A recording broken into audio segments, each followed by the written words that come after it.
Good morning. मैं प्रमोद कुमार वर्मा, विवेकानंद उच्चतर माध्यमिक विद्यालय भगोली तीर्थ बाराबंकी। आज हम कक्षा 7-8 गणित सेकंड पेपर मीन्स बीजगणित। आज हम बीजीय व्यंजकों का गुणा पढ़ाने वाले हैं। उसके कुछ नियम हैं जिसकी पीडीएफ फाइल मैंने कल आपको भेजी थी।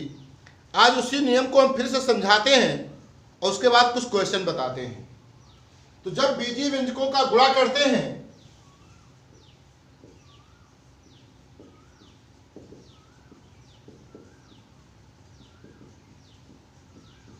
तो इसमें हमारे कुछ नियम होते हैं। सबसे पहले चिन्हों का गुणा। दूसरे पॉइंट पर आता है हमारा गुणांकों का गुणा और नंबर 3 पर आता है चर संख्याओं का गुणा। चिन्हों का गुणा, इसके 2 पॉइंट बनते हैं। पहला बनता है कि जब दोनों समान चिन्ह हो तो उनका गुणनफल सदैव धनात्मक रहता है। जैसे एग्जाम्पल के तौर पर हमारा प्लस का ए लिखा हुआ है, इसको गुणा करना है प्लस बी से, तो सीधी सी बात है कि दोनों के चिन्ह कैसे हैं, प्लस है, तो हमारा इसका जो गुणनफल आएगा प्लस ए इंटू बी आएगा। Minus A into minus B, इसमें भी समान चिन्ह है तो minus minus plus A B, यानी समान चिन्हों का गुणनफल सदैव धनात्मक रहता है। नंबर 2 पे आता है विपरीत चिन्हों का गुणनफल सदैव ऋणात्मक रहता है।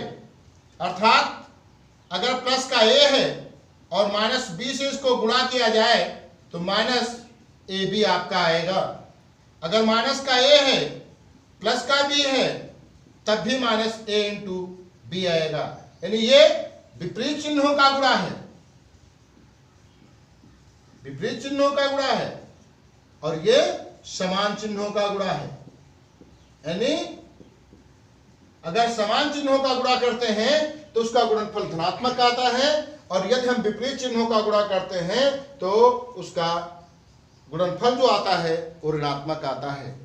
नंबर 2 पे आता है हमारा गुणांकों का गुणा। गुणांकों का गुणा क्या है?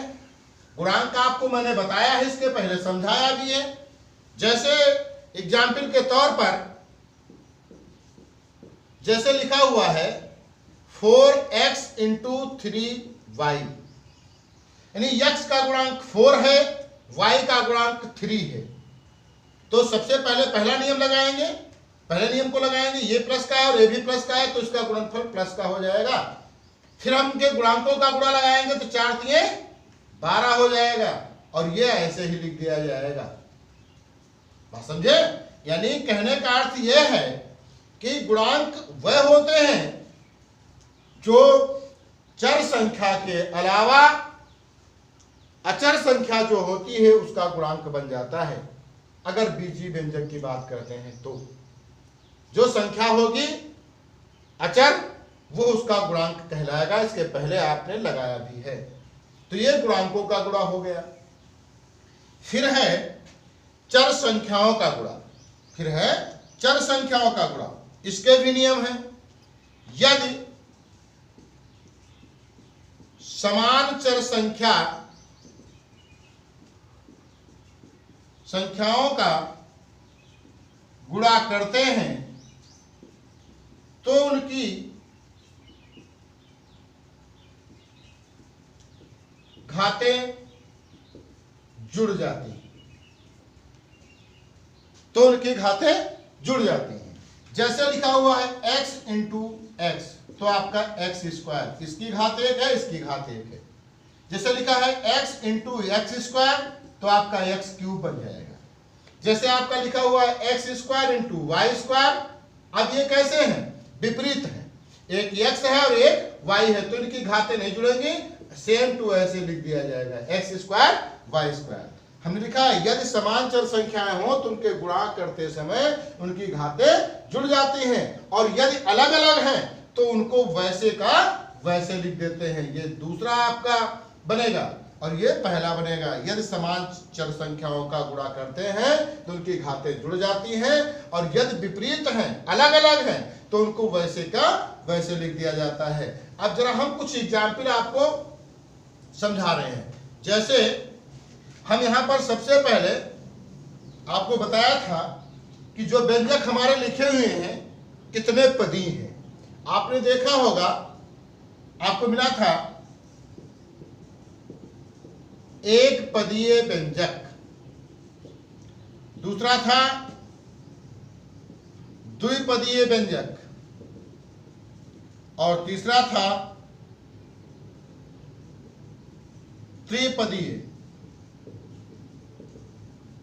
और चौथा था बहुपदी व्यंजक। एक पदी व्यंजक, द्विपदी व्यंजक, त्रिपदी व्यंजक, बहुपदी व्यंजक। हम यहां पर सबसे पहले एक पदी व्यंजक की बात करने वाले हैं। हमने इसके लिए बताया था एक पदी व्यंजक वह होते हैं जिसमें प्लस और माइनस नहीं लगा होता। वो संख्या गुणे में हो सकती हैं या भाग में हो सकती हैं।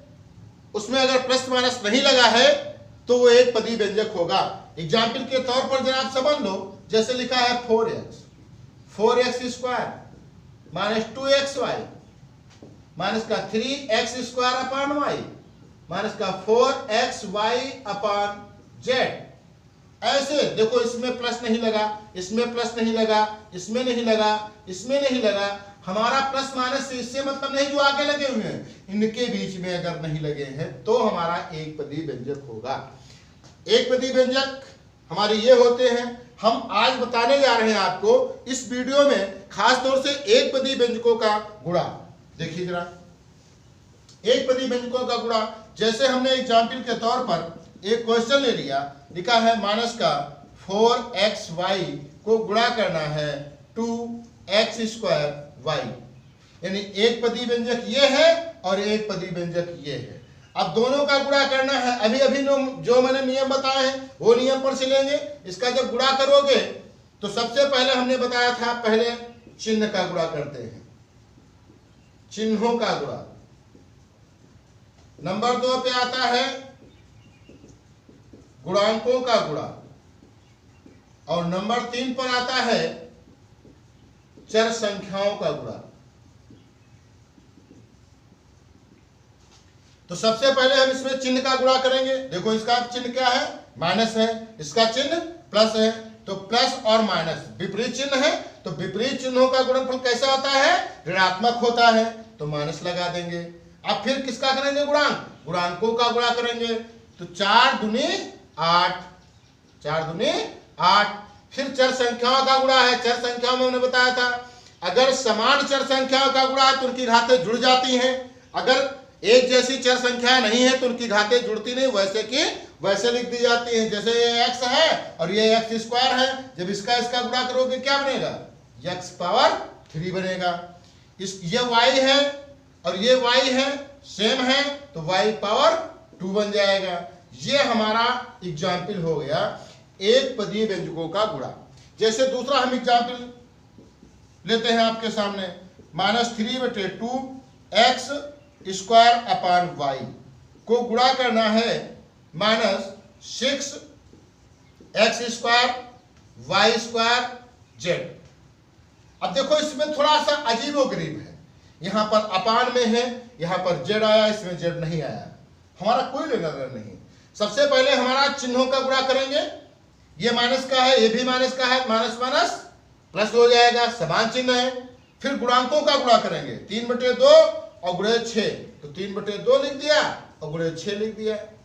कटता है तो काट दीजिए या चाहे बाद में काटिएगा। फिर x स्क्वायर x पावर 4।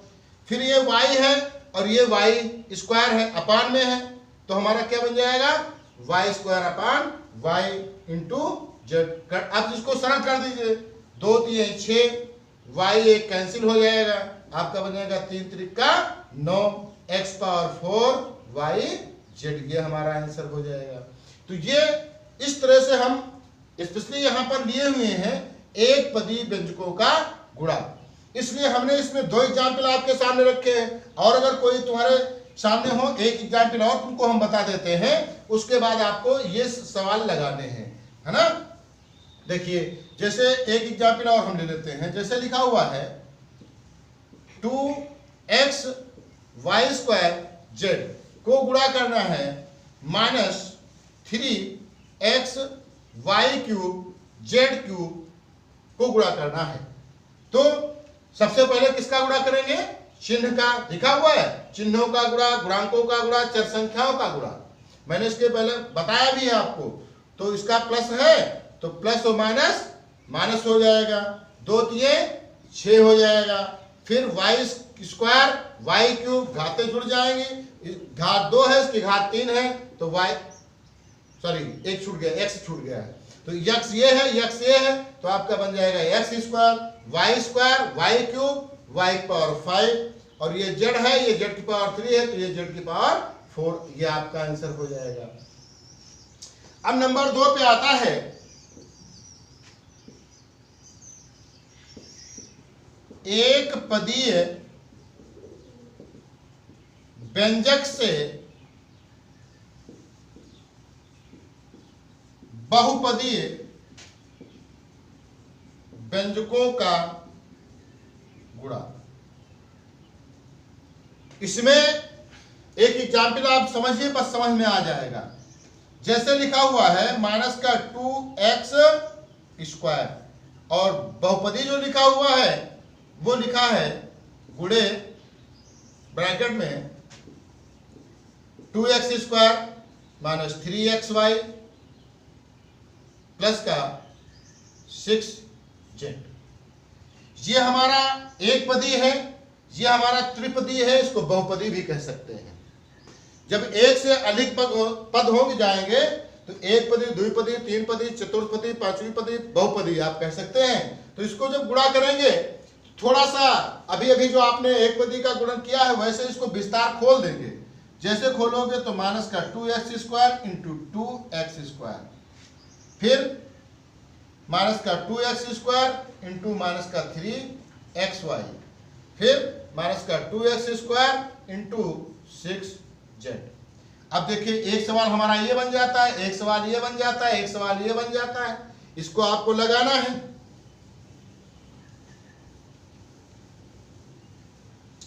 तो इसको जब गुणा करोगे तो ये माइनस का है, ये प्लस का है, तो कितना बन जाएगा? माइनस का 2 दूनी 4 x पावर 4, इसकी पावर 2, इसकी पावर 2 है। ये माइनस का है, ये भी माइनस का है, तो माइनस माइनस प्लस हो जाएगा। गुणांक का गुणा करेंगे 2 3 6 हो जाएगा। x स्क्वायर और x आपका x क्यूब हो जाएगा। ये आपका y सिंगल लिख देंगे। इसको गुणा करेंगे माइनस का है, ये प्लस का है, plus minus minus 2 4 12 x square z, ये हमारा इसका आंसर हो जाएगा। तो ऐसे हम इसको एक पदी व्यंजक से बहुपदी व्यंजकों को गुणा करते हैं और एक पदी व्यंजकों को एक पदी व्यंजकों से गुणा करते हैं। इस तरह से हमने समझाया, इसको आपको लगाना है। हम अभी PDF फाइल इसकी आपके सामने भेजेंगे, उसको आपको लगाना है। तब तक के लिए थैंक यू।